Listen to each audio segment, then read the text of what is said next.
Saya setuju kalau korang suka pakai tudung complicated sebab tudung complicated ni adalah seni. Kalau korang nak tahu, tudung complicated ni dari segi lipatan, gaya dan juga pemakaian aksesori. So memang nampaklah art dia kat situ. Cocok. Tapi tudung simple ni semua faktor usia boleh gayakan. Even breastfeeding mom and mak yang ramai-ramai anak tu boleh gayakan. Sebab apa?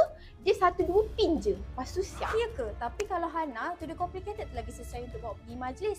Macam pergi event, majlis kahwin. Betul tak?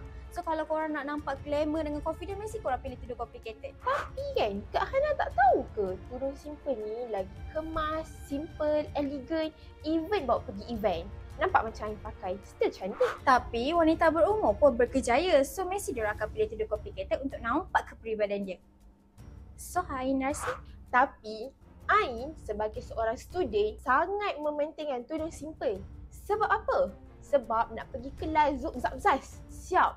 Lagi-lagi kalau bangun lambat. 1 pin ikat bawah boleh terus pergi kelas. Tanpa banyak soal dan masalah. Jadi, korang pilih mana? Tudung simple ke? Tudung complicated.